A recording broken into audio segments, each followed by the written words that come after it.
L'envie de passer à la nouvelle interface de Windows 11 est là, mais le PC qui tourne pourtant comme une horloge dit non. Eh bien, on n'est pas seul dans ce cas. Des millions d'utilisateurs font face à ce mur dressé par Microsoft. Mais la bonne nouvelle, c'est que ce mur a des brèches. Et aujourd'hui, on va voir ensemble comment s'y faufiler. Voilà le programme, un plan d'action en 6 étapes. D'abord, on va décortiquer le pourquoi du blocage, puis on va démystifier cet obstacle principal, le fameux TPM. Ensuite, je vais montrer les méthodes de contournement, pas à pas. Et pour finir, on parlera de la mise à niveau, de l'optimisation, pour que tout soit fluide et bien sûr, des quelques risques à connaître pour faire un choix éclairé. Allez, c'est parti, on reprend le contrôle de la machine.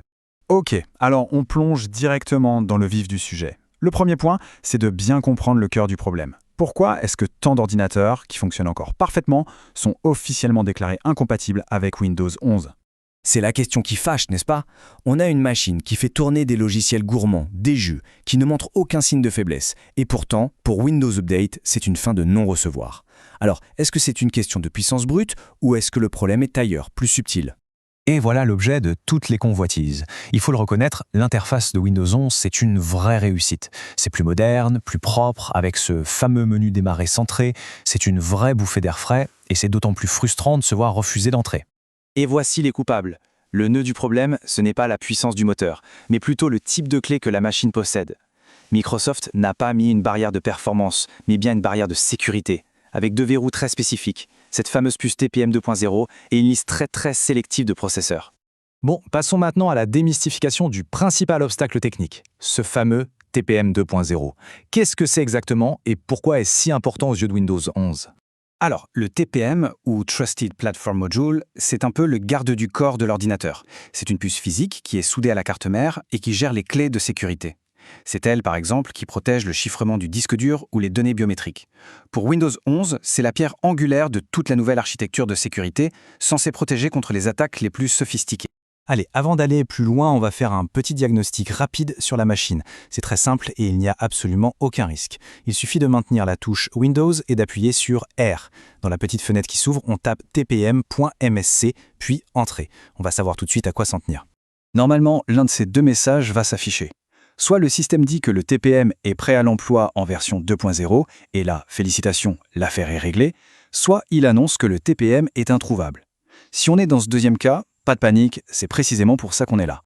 On arrive maintenant au cœur de ce guide, les solutions. Parce que oui, il existe des moyens fiables et testés pour contourner ces vérifications matérielles et installer Windows 11 même sur une machine jugée non compatible. Et ce qui est assez fascinant, c'est que la solution la plus propre nous vient de Microsoft eux-mêmes. Ils ont discrètement documenté une modification du registre qui désactive ces contrôles. Ce n'est donc pas un hack sauvage, mais plutôt une option cachée, une sorte de passe-droit officiel qu'on va tout simplement utiliser. Alors, allons-y pas à pas pour cette première méthode. D'abord, il faut une clé USB d'installation de Windows 11. On démarre l'ordinateur dessus. Quand on arrive sur le tout premier écran d'installation, on s'arrête là, on ne va pas plus loin. On appuie simultanément sur les touches majuscules et F10. Une fenêtre noire va s'ouvrir, c'est l'invite de commande. On y tape « Regedit » et on valide. L'éditeur de registre s'ouvre. Maintenant, il faut suivre attentivement le chemin dans l'arborescence à gauche jusqu'au dossier Setup. Et là, on va créer notre propre dossier qu'on appellera labconfig. Dans ce nouveau dossier labconfig, on va créer 4 sortes d'interrupteurs. Ce sont des valeurs D-Word 32 bits. Leurs noms sont assez clairs. Bypass TPM check pour ignorer le TPM, Bypass Security Boot check pour le démarrage sécurisé, et pareil pour la RAM et le CPU. On crée chacune de ces 4 valeurs, et pour chacune, on double-clique dessus pour mettre sa donnée à 1. Le 1, ça veut dire activer. Une fois que c'est fait, on peut fermer toutes les fenêtres et relancer l'installation. Et là, magie, les blocages auront disparu. Maintenant, si la manipulation du registre donne des sueurs froides, il y a une bien meilleure nouvelle. Il existe une alternative entièrement automatisée, sécurisée et ultra populaire, un petit logiciel gratuit qui s'appelle Rufus. La beauté de Rufus, c'est sa simplicité. Quand on l'utilise pour créer la clé USB d'installation, juste avant de lancer le processus, une petite fenêtre d'options apparaît. Et là, il y a une case à cocher presque magique.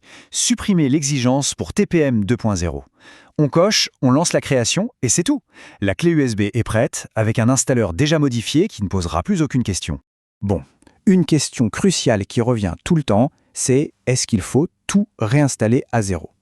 La réponse est non. Il est tout à fait possible de faire une mise à niveau depuis Windows 10 en conservant tous ses fichiers, ses applications et ses paramètres. Pour faire une mise à niveau depuis Windows 10 sans rien perdre, la méthode est similaire, mais elle se fait directement dans la session Windows. On ouvre l'éditeur de registre, Regedit. Cette fois, le chemin est un peu différent, il faut trouver le dossier MoSetup. Une fois dedans, on crée une seule valeur DWD. Attention, le nom est un peu long, mais il faut le taper exactement comme il est écrit. Allow upgrades with unsupported TPM or CPU. On lui donne la valeur 1, on ferme et c'est bon. On peut maintenant télécharger et lancer l'assistant d'installation officiel de Microsoft et il ne bloquera plus. C'est bien beau d'avoir installé le système, mais il faut ensuite que l'expérience soit fluide au quotidien. Allez, passons à quelques conseils pour optimiser ce nouveau Windows 11, surtout s'il tourne sur une machine un peu plus modeste. Soyons clairs, on a contourné les exigences, mais ça ne rend pas le PC plus puissant pour autant. Et Windows 11 est un peu plus gourmand. Pour une expérience vraiment agréable, il y a deux choses à viser. Au moins 8 Go de RAM et surtout un disque SSD. Si la machine a encore un vieux disque dur mécanique, c'est vraiment le point qui va tout ralentir. Le passage au SSD, c'est le jour et la nuit. Une fois le système installé, quelques petits réglages peuvent encore améliorer la réactivité. On peut désactiver les effets de transparence dans les paramètres, ça soulage la carte graphique. Couper la synchronisation OneDrive si on ne s'en sert pas. Et un conseil crucial, il faut être prudent avec les futures grosses mises à jour annuelles de Windows. Rien ne garantit qu'elles s'installeront sans problème. Il peut être sage de les retarder ou d'utiliser des outils pour les contrôler. Et voilà la récompense. Au-delà du look, on a accès aux vraies innovations de Windows 11. Je pense notamment au Snap Layout, cette fonction géniale qui permet d'organiser ses fenêtres en un seul clic. Pour le multitâche, c'est une petite révolution au quotidien. C'est ce genre de gain de productivité qui justifie l'effort de la mise à jour. Bon, pour conclure, il est essentiel d'être transparent. Cette installation n'est pas officiellement supportée par Microsoft. Il est donc très important de bien comprendre les implications avant de se lancer. Alors concrètement, à quoi est-ce qu'on renonce? D'abord, au support technique officiel de Microsoft. Ensuite, certaines fonctions de sécurité avancées, comme le chiffrement BitLocker, risquent de ne pas fonctionner. Le point le plus incertain, les futures mises à jour majeures ne sont pas du tout garanties. Enfin, sans TPM, la protection contre certains types d'attaques très spécifiques au démarrage de l'ordinateur est affaiblie. Pour un usage domestique classique, le risque est très faible, mais c'est important de le savoir. Et finalement, toute cette manipulation nous amène à une question de fond. Est-ce qu'il est juste qu'une ligne de code décide de la fin de vie d'un matériel parfaitement fonctionnel? En installant Windows 11 sur une machine non supportée, on ne fait pas que prolonger la vie d'un PC, on pose un acte. On questionne la notion de durabilité et on reprend un peu de contrôle sur la technologie qu'on possède. Une réflexion qui, je crois, va bien au-delà de Windows.